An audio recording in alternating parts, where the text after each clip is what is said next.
Doctor अमल बाबा अब महात्मा भी हैं और डॉक्टरी भी करते हैं। मीरगंज पड़ता है पूर्णिया जिला में। गुरु महाराज के नाखून काटते थे डॉक्टर अमल बाबा। और एक बहुत अच्छे साधु हैं, दोनों किडनी फेल है लेकिन जीवित है। बहुत तरह की बीमारियां हैं लेकिन गुरु की कृपा से वे जीवित हैं। उसी तरह से बहुत ज्ञान है उनके पास, बहुत नॉलेज है, बहुत तरह की विद्याएं हैं, बहुत तरह का हुनर है।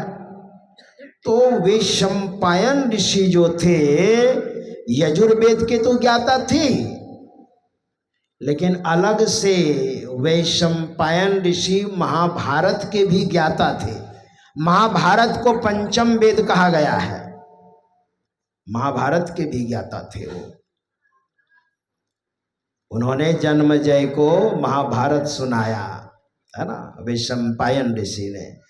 तो खास करके यजुर्वेद के वे ज्ञाता थे और अलग से बहुत ज्ञान था उनको। और अथर्ववेद के ज्ञाता हुए सुमंत मुनि, ऋग्वेद के पैल ऋषि, यजुर्वेद के वैशंपायन ऋषि, सामवेद के ज्ञाता जैमिनी ऋषि और अथर्ववेद के ज्ञाता सुमंत मुनि। 4 शिष्यों को वेद पढ़ाया और कहा बेटा तुम लोग भी अपने पुत्रों को और शिष्यों को वेद का ज्ञान देना। देखिए वेद में सारा ज्ञान है। अभी कौन सा वेद का पाठ हुआ? अभी जो पाठ हो रहा था उसमें 2 मंत्र है यजुर्वेद का और 2 मंत्र है सामवेद का। 4 मंत्र हैं। तो 4 मंत्र का मतलब 4 वेद के प्रतीक। और एक बात बताऊं, हमारे भारत में तो बहुत सारे राजे महाराजे आए। पृथ्वीराज चौहान को मोहम्मद गौरी ने कंट्रोल कर लिया, कब्जा में कर लिया, जबकि उसको 17 बार पकड़ पकड़ करके छोड़ा था पृथ्वीराज चौहान ने। हिंदू राजा, वो अंतिम राजा थे वो। और उनकी थोड़ी सी गलती के कारण हमारा भारत 900 बरस से भी अधिक हम लोगों ने भुगता है, हमारे पूर्वजों ने भुगता है उसकी थोड़ी सी गलती के कारण। अब बताइए, नीति कहती है दुश्मन को छोटा नहीं समझना चाहिए, पाप को और दुश्मन को छोटा नहीं समझना चाहिए।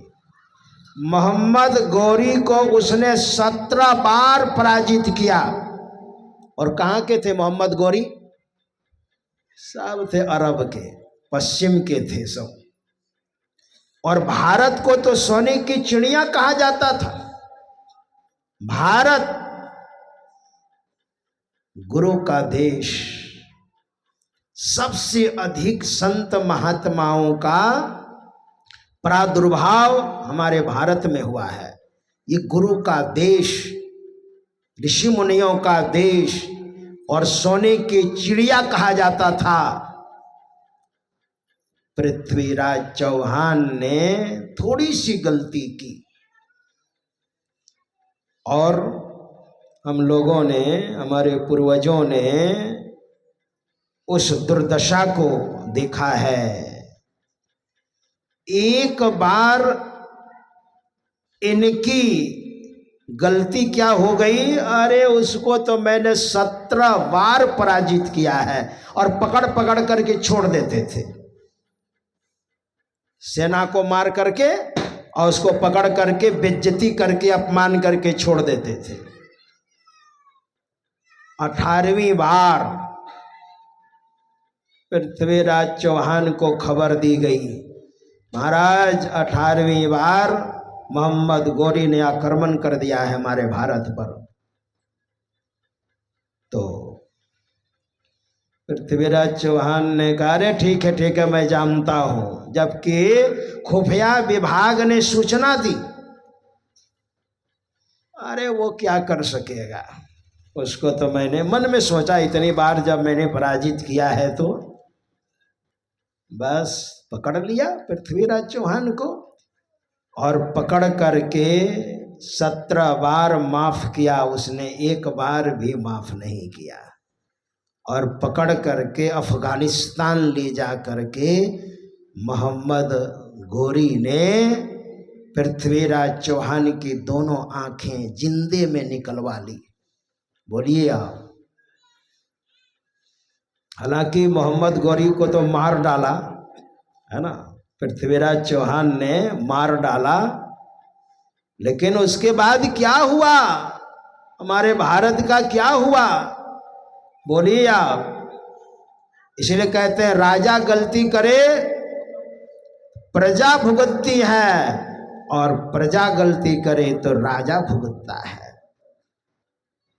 घर में कोई एक आदमी है ना, अगर भजन करता है तो भजन का प्रभाव पूरे घर को और जितने सदस्य हैं सबको प्रभाव पड़ता है। अगर एक आदमी सत्संगी बन जाए तो एक घर में, और घर में अगर एक आदमी नापाक निकल गया और पवित्र निकल गया, उपद्रवी निकल गया, नालायक निकल गया, कम वक्त निकल गया, तो पूरे घर को रौन डालेगा। ये भी समझिए आप। हम कहते हैं पाखाना है तो दुर्गंध वहाँ जो जो रहिएगा सबको ना दुर्गंध लगेगी, क्या अगल बगल में रहिएगा तो ये बात है। क्या हुआ, मोहम्मद गोरी ने भारत पर कब्जा किया और लूट लूट करके यहाँ से ले जाने लगा 700 से अधिक वर्षों तक। फिर तो क्या था, राजे महाराजे आते गए, राजे महाराजे आते गए, टुकड़े टुकड़े में राजा थे, छोटे छोटे राजाओं को अपने कंट्रोल में करते रहे। और जानते क्या किया उन लोगों ने, सोचा इन भारतीयों के अंदर ताकत कहां से आती है, इनके अंदर इतनी सभ्यता कहां से आती है। तो जानते हैं उन राजाओं ने, महाराजाओं ने तहकीकात किया, इनकी संस्कृति को ही समाप्त किया जाए पहले। न रहे बांस न बजे बांसुरी वाली बात। इनकी संस्कृति वेदों में है, तो सबसे पहले वेदों को ही जला दिया जाए। देखिए हमारे भारत में उस समय विश्वविद्यालय 3 थे हमारे भारत में। तक्षशिला विश्वविद्यालय जो पाकिस्तान चला गया, ये बड़े विद्यालय थे। विक्रमशिला विश्वविद्यालय, नालंदा विश्वविद्यालय, ये महाविद्यालय थे। जो विदेश से विद्यार्थी आते थे, साधु सन्यासी पढ़ते थे, वेदों का अध्ययन करते थे। नालंदा विश्वविद्यालय, विक्रमशिला विश्वविद्यालय, उस समय बख्तियार खिल नाम का शासक था पश्चिम के, बख्तियार खिल। और विक्रमशिला विश्वविद्यालय में 11,000 सन्यासी पढ़ते थे। बोलिए, वेदों का अध्ययन करते थे। 11,000, इतना बड़ा था। 11,000 सन्यासी वेदों का अध्ययन करते थे, साधना करते थे।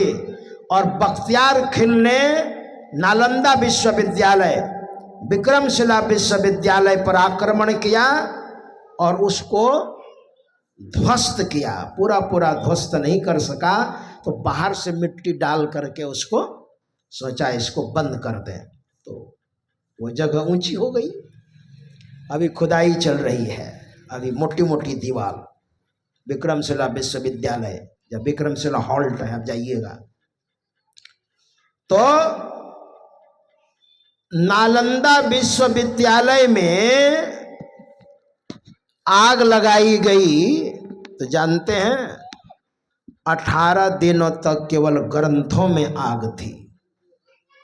बोलिए आप।